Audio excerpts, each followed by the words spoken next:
Hello students, how are you? I am Suman Agarwal, your SST teacher. हम जो economics का lesson 2 human resources पढ़ रहे हैं, जिसमें हमने लास्ट वीडियोस में कैसे ह्यूमन बींग्स को रिसोर्स बनाया जा सकता है इसके बारे में डिस्कशन किया।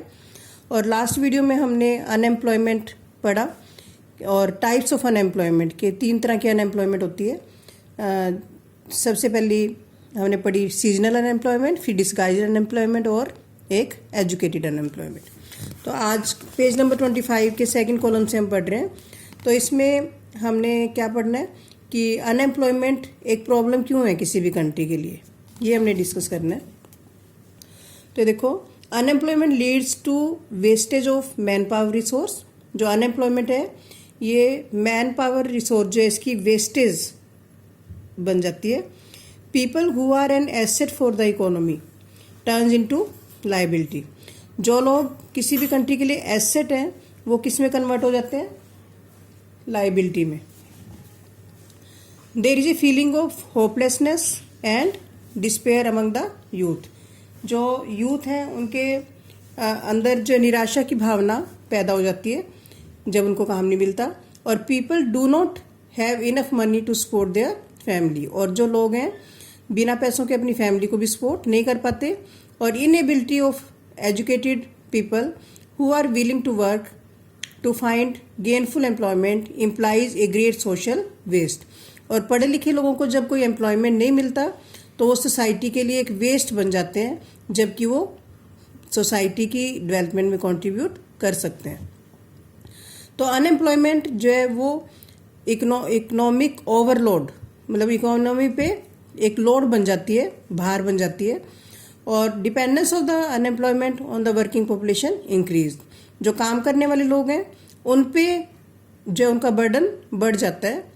ठीक है, जैसे मान लो एक फैमिली में, आप छोटे से एग्जाम्पल से आपको समझा रही हूँ। जैसे एक फैमिली में 4 लोग जो हैं अर्निंग कर सकते हैं, लेकिन 2 लोगों को काम मिला हुआ है और 2 लोगों को नहीं मिला हुआ। तो जो फैमिली के जो 2 अर्निंग मेंबर्स हैं उन पे उनका जो लोड है वो ज़्यादा हो जाएगा। अगर चारों के चारों उसमें कमाएं तो वो जो है अपनी फैमिली को ज़्यादा अच्छे से सपोर्ट कर सकते हैं, उनका इकोनॉमिक लेवल इंक्रीज हो जाएगा। तो इसी तरह से कंट्री के साथ है कि जब अनएम्प्लॉयमेंट बढ़ती है तो जो काम करने वाली पॉपुलेशन है उन पे जो बर्डन अनएम्प्लॉयड पीपल का बढ़ जाता है, क्योंकि बेसिक जो रिक्वायरमेंट है उस पॉपुलेशन की पूरी करनी ही पड़ेगी। और उसका जो बर्डन है वो टैक्स के थ्रू किस पे पड़ेगा? वर्किंग पॉपुलेशन पे। The quality of life of an individual as well as the society is adversely affected. अगर किसी कंट्री में अनएम्प्लॉय जो लोग हैं वो ज़्यादा हैं तो इससे जो सोसाइटी जो बहुत ही ज़्यादा अफेक्ट होती है और जो क्वालिटी ऑफ लाइफ है वो अच्छी नहीं बन पाती। और उसके फैमिली लेवल पे भी और सोसाइटी लेवल पे वो जो इकोनॉमी है वो अंडर डेवलप रह जाती है। और जब एक फैमिली में जो केवल गुजारे लायक की इनकम होती है, मतलब सब्सिस्टेंस लेवल पे वो फैमिली का मेंबर जो अर्न करते हैं, तो इससे क्या होता है कि उनका जो हेल्थ स्टेटस है वो डिक्लाइन हो जाता है, डाउन हो जाता है। वो हेल्थ फैसिलिटी ज़्यादा नहीं ले पाते, अच्छा खाना नहीं खा पाते, अच्छी मेडिकल फैसिलिटीज नहीं ले पाते, जिसके कारण से उनका जो स्कूल से विड्रॉल, मतलब अगर अच्छी हेल्थ नहीं होती तो वो जो है स्कूल भी रेगुलर नहीं जा पाते और स्कूल से विड्रॉ कर जाते हैं। Hence unemployment has detrimental impact on the overall growth of an economy. तो इस तरह से अनएम्प्लॉयमेंट जो है वो बहुत ही बैड इफेक्ट डालती है किसी भी इकोनॉमी पे। Increase in unemployment is an indicator of depressed economy. तो अगर किसी कंट्री में अनएम्प्लॉयमेंट ज़्यादा है तो वो किसका इंडिकेटर है कि वहाँ की जो इकोनॉमी है वो डिप्रेस्ड है, अच्छी नहीं है, दबी हुई है। It also waste the resource. और जो लोग काम कर सकते हैं जब उनको काम नहीं मिलता तो हमारे जो ह्यूमन रिसोर्सेज हैं वो बेकार चले जाते हैं।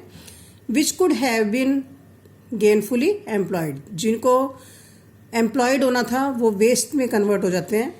और if people can not be used as a resource they naturally appear as a liability to the economy.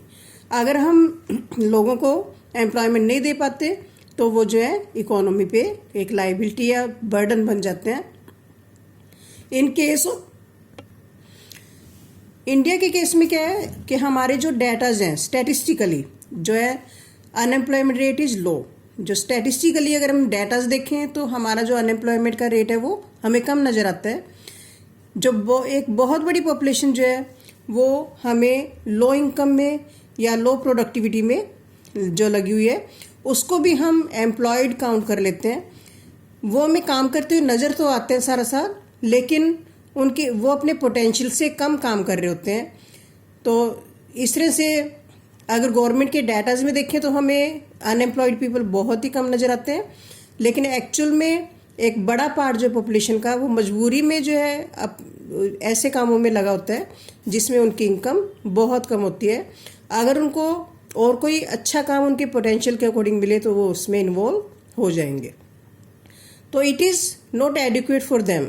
ये वो जो काम वो कर रहे होते हैं वो उनके लिए सफिशिएंट नहीं है, ठीक है। The work that they are pursuing seems forced upon them.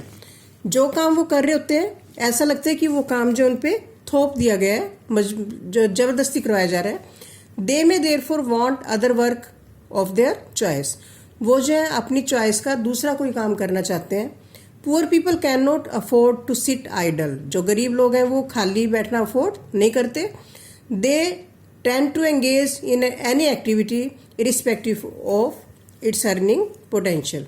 उनमें जितना मर्जी अर्निंग पोटेंशियल है, लेकिन वो अपनी फैमिली को पालने के लिए ऐसी एक्टिविटीज़ में से जुड़ जाते हैं जिसमें कि इनकम उनकी बहुत ही कम होती है और उनको केवल गुजारे के लायक ही वो इनकम जो है उसमें ले पाते हैं और उनका स्टैंडर्ड ऑफ लिविंग जो है वो बढ़ नहीं पाता। तो सारी उम्र वो स्ट्रगल करते रहते हैं।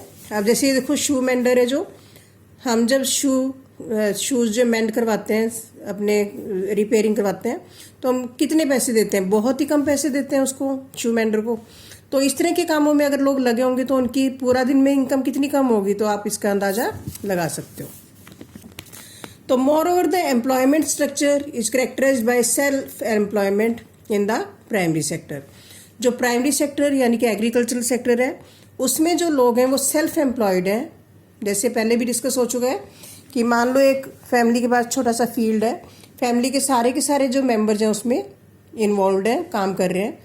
तो हर कोई काम करता हुआ नज़र आएगा, लेकिन उसमें जो है पोटेंशियल से कम वो काम कर रहे हैं। तो वो जो है उनकी इनकम भी जो सब में बंट जाएगी, जो भी प्रोड्यूस कर रहे हैं वो सब में डिवाइड हो जाएगी। तो चाहे उनका जो काम का बर्डन कम हो गया, जो फील्ड में जो जरूरत से ज़्यादा जब लोग काम करते हैं उनकी हार्डशिप जो है वो कम हो जाती है, लेकिन उनकी जो पावर्टी है वो वहीं की वहीं बनी रहती है, क्योंकि जितना भी वो थोड़ा बहुत प्रोड्यूस कर रहे हैं वो उसमें डिवाइड हो जाएगा और उनका जो स्टैंडर्ड ऑफ लिविंग बढ़ नहीं पाएगा, क्योंकि वो अपने पोटेंशियल से कम काम कर रहे हैं। तो धीरे धीरे जो सरप्लस लेबर है वो जो है अब क्या हो रहा है कि जो क्योंकि विलेजेस में ज़रूरत से ज़्यादा लोग लगे हुए हैं, तो इसलिए अब जो है अगर उनको कोई और काम मिलता है तो धीरे धीरे जो विलेजेस से जो लोग हैं वो माइग्रेट होकर कहाँ जा रहे हैं? अर्बन एरियाज में, ठीक है। तो सेकेंडरी और टर्शियरी सेक्टर की तरफ लोग शिफ्ट होना चाहते हैं। तो let us discuss about the employment scenario in the 3 sections mentioned earlier. जो पहले हमने 3 सेक्शंस किए थे, प्राइमरी, सेकेंड, टर्शियरी, तो उसमें एम्प्लॉयमेंट का सिनेरियो क्या है ये हम समझते हैं। Agriculture is the most labour absorbing sector in the economy. सबसे ज़्यादा जो लेबर है या एम्प्लॉयमेंट है किस में मिलती है? प्राइमरी सेक्टर में, एग्रीकल्चर सेक्टर में। In recent years there has been a decline in the dependence of population on agriculture. लेकिन पिछले कुछ सालों में जो एग्रीकल्चर पे डिपेंडेंसी जो लोगों की है वो कम हो रही है, क्योंकि एग्रीकल्चर में डिस्गाइज अनएम्प्लॉयमेंट है, छिपी हुई अनएम्प्लॉयमेंट है जो हमारे डाटाज में नहीं आती। तो लोग जो हैं जब उनको कोई अपॉर्चुनिटी मिलती है किसी सेकेंडरी या टर्शियरी सेक्टर में, तो वहाँ पे वो शिफ्ट हो जाते हैं, ठीक है। तो डिस्गाइज अनएम्प्लॉयमेंट धीरे धीरे कम हो जाएगी। तो some of the surplus labor in agriculture has moved to earlier either in the secondary sector or the tertiary sector। तो कुछ जो लेबर है वो या तो सेकेंडरी सेक्टर में शिफ्ट हो गई है पिछले कुछ सालों में, या फिर टर्शियरी यानी कि सर्विस सेक्टर में शिफ्ट हो गई है। जो लोग हैं वो स्मॉल स्केल मैन्युफैक्चरिंग में, ठीक है, ज़्यादा जो शिफ्ट हो रहे हैं। तो उस ये जो है एग्रीकल्चर के बाद सेकंड जो सबसे ज़्यादा लेबर प्रोवाइड करता है सेक्टर, वो कौन सा है? Small scale manufacturing, small scale industries. तो इस तरह से टर्शियरी सेक्टर जो है वो उसमें भी नई नई सर्विसेज जो है वो अब अपीयर हो रही हैं, जैसे बायोटेक्नोलॉजी, इंफॉर्मेशन टेक्नोलॉजी, ठीक है। इस तरह की जो सर्विसेज हैं, जैसे आईटी जो इंजीनियर हैं वो अब पिछले कुछ सालों में बहुत ज़्यादा बढ़े हैं, तो वहाँ वो भी सेक्टर जो सर्विसेज दे रहा है लोगों को। तो जैसे जैसे डेवलपमेंट हो रही है वैसे वैसे प्राइमरी सेक्टर से जो लोग हैं वो सेकेंड और टर्शियरी की तरफ जा रहे हैं। तो इससे एग्रीकल्चर के काम पे तो कोई भी फर्क नहीं पड़ेगा, लेकिन उस फैमिली की जो इनकम है वो बढ़ जाएगी। तो let us read a story to know how people could become an asset for the economy of a village. एक छोटे से एग्जाम्पल से, एक विलेज की जो एक स्टोरी से हम समझते हैं कि किस तरह से हम लोगों को एक एसेट बना सकते हैं, लाइबिलिटी की बजाय एसेट कैसे बना सकते हैं। ये देखो, story of a village. There was a village inhabited by several families. एक विलेज था जिसमें बहुत सारी फैमिलीज रहती थी। Each family produce enough to feed its members. हर फैमिली उतना प्रोड्यूस कर लेती थी जो कि उसकी फैमिली के लिए सफिशिएंट था। Each family met its need by the members making their own clothes and teaching their own children.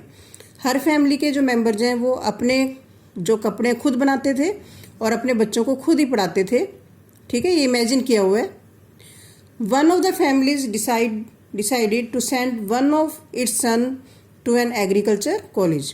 तो उनमें से एक फैमिली ने डिसाइड किया कि एक बेटे को कहाँ पे भेज देते हैं, एग्रीकल्चर कॉलेज में। तो जो लड़का है वो उसको पास के ही एक जो एग्रीकल्चर कॉलेज में एडमिशन मिल जाता है, और कुछ समय के बाद क्योंकि वो क्वालिफाइड हो गया एग्रो इंजीनियरिंग में, तो वो वापस जो है वो विलेज में आता है, और वो जो है वहाँ पे इतनी अपनी क्रिएटिविटी से उसने जो है एक बहुत ही अच्छा जो है वो इम्प्रूव टाइप का प्लो बनाया, हल बनाया, जिससे कि जो है वीट की जो प्रोडक्शन है वो इंक्रीज हो गई। और इस तरह से विलेज में पहले जब जहाँ पे वो केवल अपने ही परिवार के लिए गुजारे के लायक प्रोड्यूस करते थे, अब उनकी प्रोडक्शन जो है वो बढ़ गई, और इस तरह से उनको जो एग्रो इंजीनियर की जो है वैल्यू पता चली, और विलेज में एक जॉब क्रिएट हो गई किसकी? एग्रो इंजीनियर की, ठीक है। तो फैमिली जो है विलेज की अब जो है सरप्लस प्रोड्यूस करने लगी, अच्छी टेक्निक से ग्रो करने लगी, और पास के जो विलेजेस में वो जो सरप्लस है, जो फालतू का जो ग्रेन है, वो उसको सप्लाई करने लगी। तो इससे उनको बहुत प्रॉफिट हुआ, और जिसको उन्होंने आपस में बांटा प्रॉफिट को, और अपनी सक्सेस से, अपनी जो सक्सेस से इंस्पायर होके फैमिली मेम्बर्स ने एक मीटिंग की विलेज में, और उन्होंने क्या इच्छा जाहिर की अपनी, कि बच्चों के बेटर फ्यूचर के लिए जो है एक स्कूल होना चाहिए गांव में, और इसके लिए उन्होंने जो पंचायत में रिक्वेस्ट की कि स्कूल खोला जाए, और पंचायत में उनको एश्योरेंस दी गई कि वो जो, और उन पंचायत में जो है लोगों ने एश्योरेंस दी कि हम जो है सभी अपने बच्चों को स्कूल भेजेंगे। तो पंचायत ने भी फिर गवर्नमेंट की हेल्प से वहाँ पे एक स्कूल खोला। तो इस तरह से एक टीचर रिक्रूट हो गया, पास के टाउन से एक टीचर जो है वहाँ पे अपॉइंट किया गया। तो सभी बच्चों ने जो है स्कूल में जाना शुरू किया, और कुछ समय के बाद जो है जो फैमिलीज ने, ठीक है, तो इस तरह से जो टीचर की भी जॉब क्रिएट हो गई। कुछ टाइम के बाद जो है उन फैमिलीज में से एक जो लड़की है वो टेलरिंग में ट्रेन हो गई, और उसने जो है गांव के लोगों के लिए कपड़े बनाना शुरू कर दिया। तो इससे क्या हुआ, टेलरिंग की भी जो जॉब क्रिएट हो गई। अब जो है सभी लोग जो है वो अच्छे स्टिच किए हुए कपड़े जो पहनना चाहते थे, और इस तरह से उनको क्या फ़ायदा हुआ इससे, कि अब एक तो जो है टेलर की जॉब क्रिएट हो गई।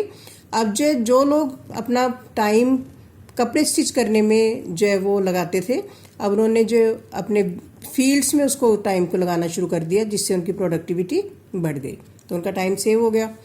तो इस तरह से उनकी जो यील्ड है वो बढ़ गई।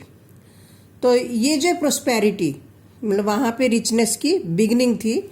लोगों को वैल्यू पता चली कि सारे काम खुद करने की बजाय हम जो सर्विसेज ले सकते हैं, अपने बच्चों को ट्रेन कर सकते हैं।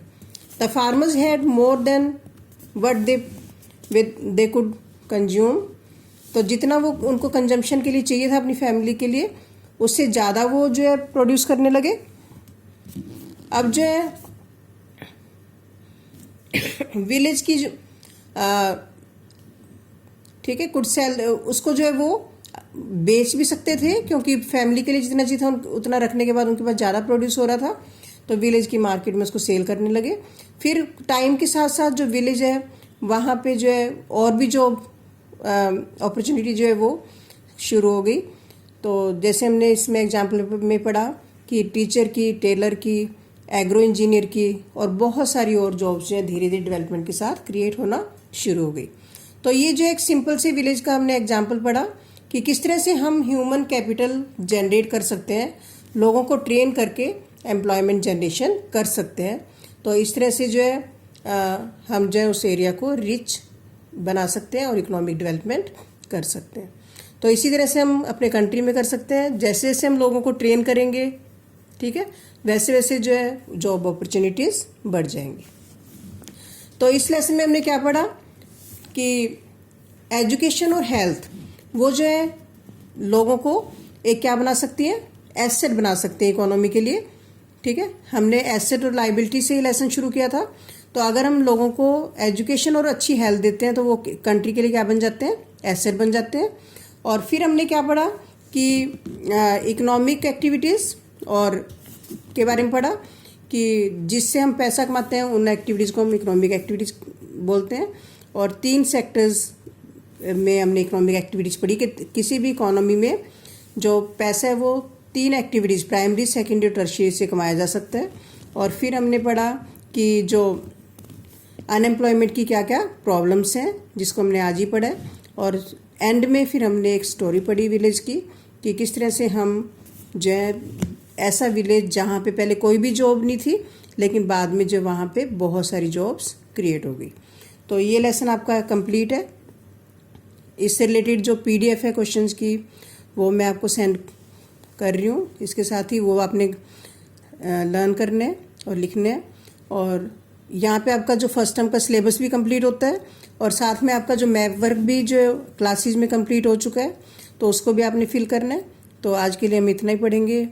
नेक्स्ट फिर हम रिवीजन पार्ट शुरू करेंगे। सिलेबस आपका कंप्लीट है। Thank you.